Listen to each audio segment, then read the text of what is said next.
Well, hello again. Okay, point of the story about rising above what you want is Meher Baba said, want nothing and you will get God. And so one of the things to not want, to give up, to rise, one of the wants to rise above is the want for God. And when you do that, God wants you. And so to be more precise about that, the higher you rise, the more God can do for you. Meaning, the more you manifest. You know, the more targeted and appropriate and well placed your manifestations are. And because God is with you doing that. And you know, all armies always say God is on our side. But then there have been a few generals who God really wanted to win. And so they manifested critical things so that they could. So there, you know, and you know, if you read the Bhagavad Gita, you know, and what, you know, people think about Bhagavad Gita as a metaphor, well, it probably is sort of, but what they're really saying in there is that life is war, and the enemy is your mother and your, you know, your fifth grade teacher who had such a big impact on your life, and all of these Buddhas. And you know, in Zen they say, when you meet the Buddha, kill the Buddha. And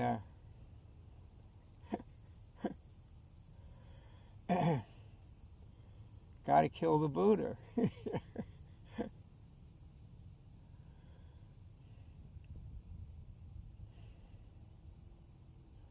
So the idea of be the one who God wants, the way you do that is rise above wanting. And there's actually, in the Webb College, there's actually what's called a scale of interests.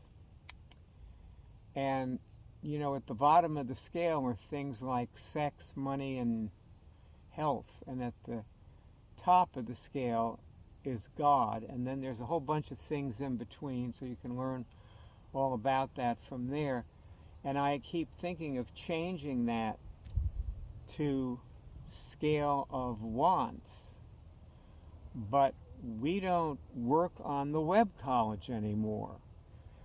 The next people who work on the Webb College are either going to be multitudes of people who come in and volunteer to spend 15-hour days, 7 days a week working on the Webb College, which is what we did when we first created it.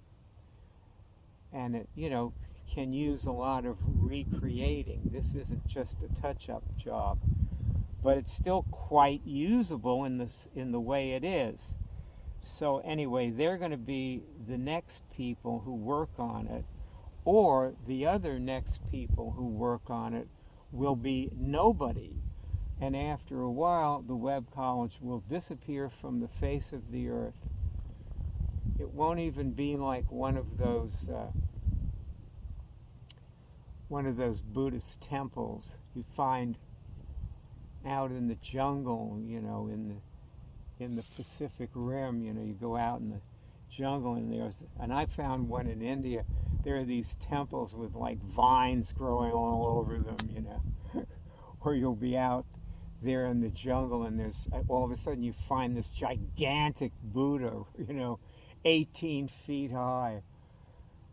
And but the Webb College will not even be like that. It'll be like the gigantic Buddha after Trump gets finished with the environment.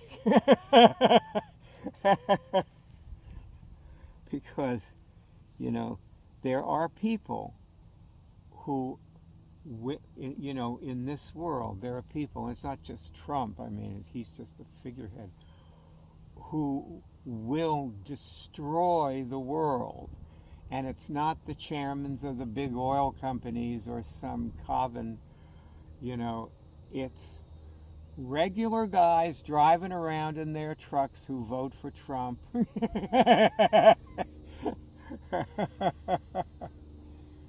And if you're reading this book or listening to it, 100 years from now, and you're like, who's Trump? It's like, isn't that a bridge thing? Well, I ain't going to explain any more than that. It isn't worth the time it takes to do it. So anyway, but there are just a lot of people like that. So, advance spiritually while you can, because there may not be any more world to do it in after a while. This is a golden opportunity that we have here to manifest something that's really important for ourselves. I'm not talking about helping humanity or something here or saving species. I'm talking about you. Y-O-U spells you. Okay? You have a chance. You have been given a chance. A shot.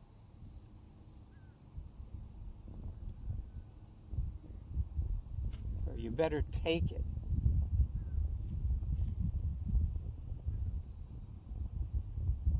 I'm really trying to eliminate all the bullshit that people usually put in books,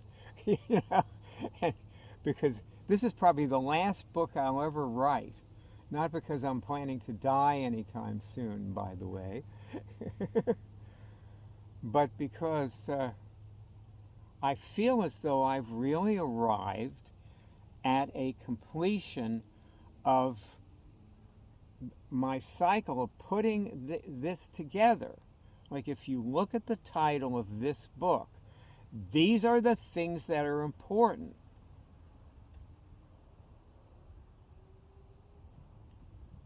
So let me tell you another manifesting story.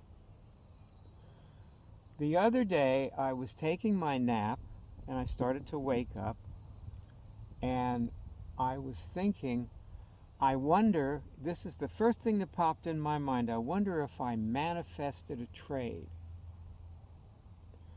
Now, you can say what you want about intuition here. Maybe I was reading the market in my sleep or whatever. There's so many ways that you can frame it. But I was thinking, maybe I manifested a trade. And I looked at the time, and it was a little before 3 o'clock, and I trade after 3 usually, or after 2:30. But I was saying, well, it's possible. So let me look. And when I looked, I saw a trade developing, and I'm going to try to shorten this story, okay? So I saw a trade developing, and I drew a fib on it, and I was seeing it at, and it broke through there, and then I was looking at the option that was, in tandem with it. And before I go on, I want to say that when I talk about photographing market moves and so on. I'm only talking about ones that are relevant to me and what I do. Like, I don't photograph, like stocks or some such thing. I do a very, very specific and specialized kind of trading that almost no one would ever want to do. And anybody who would look at it would say, "My God, that's so risky. That it's reckless to trade that way." So, but it really is hard, And so when I photograph these things, I'm photographing essentially rare events. But anyway, so I saw this trade developing, and I found the option that corresponded with where I needed to be, and then I put a fib on the option, and I looked at exactly where I would put my order in, and then I called Franny and Greg, and because it was a little more earlier than they usually come out to trade with me. So just a few minutes earlier, I called them, and so you're probably asking, well, why didn't you put in an order? And the reason is that in the middle of doing all this stuff, I forgot that I manifested the trade. It was a sure thing. If you manifest it, it's a sure thing. So I just forgot that I had done that. And I knew it, 3 or 4 minutes before then. And that's how easy it is to forget what you know. Like, I know that I manifest my trades. I know that the only way to get into a trade and to get a trade is to manifest it. And then I forget. And, it's easy to forget because it's also easy to think you manifested something when you didn't. People do this all the time. I see people doing this all the time. They say, well, I caused this or created this or I manifested this, so shouldn't I blank? And then they start filling in the blanks, and creating all kinds of behaviors around this thing that they think they manifested, that is, that they did manifest, but it's probably not the best thing they're going to manifest all day, okay? And see, that's another thing that I've got to think about. I'll tell you another manifesting story.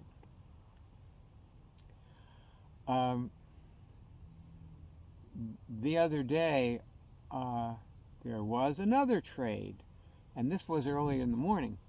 It was forming as I was kind of wrapping up. Usually I, do my market analysis, and I also evaluate whether there's a trade or not in the morning that I can do, and usually there isn't, because options tend to move faster as they get closer to expiration. So the kind of moves I'm looking for, aren't there. And anyway, but I saw this and I said, oh, that's going up. And so I said, well, I'll do an imaginary trade, and I put a line there, put a price line there.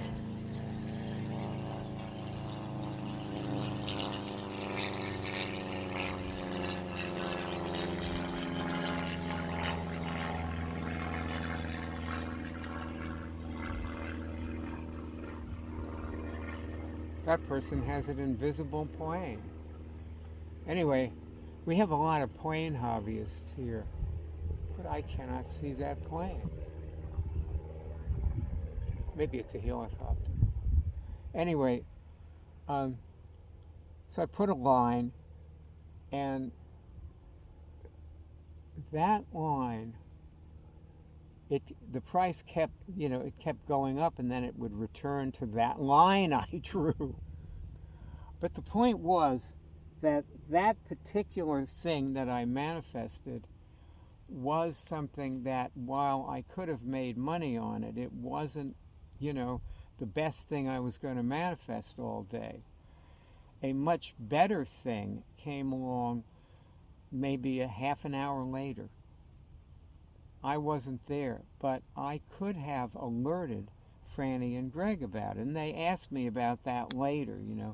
They want me to do that so they can get into a trade, or at least call me and we can all do it together, or something, so we can, not miss it. Because there was a decent trade that came a little later. But the point is, it is important to evaluate what you manifest and not get sucked down the tubes by things you manifest. And if you manifest something that you don't want to deal with, in my opinion, don't deal with it. Be it good or bad, let it pass. Let it be. Don't touch it. Do not get enmeshed, because when you get enmeshed, you can't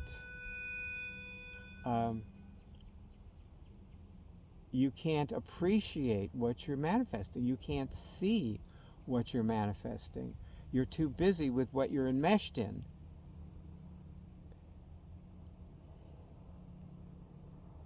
Being enmeshed in anything, be it a person or, an issue, it's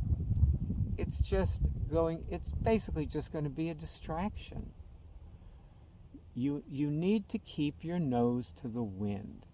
You need to be alert to the really good things that come.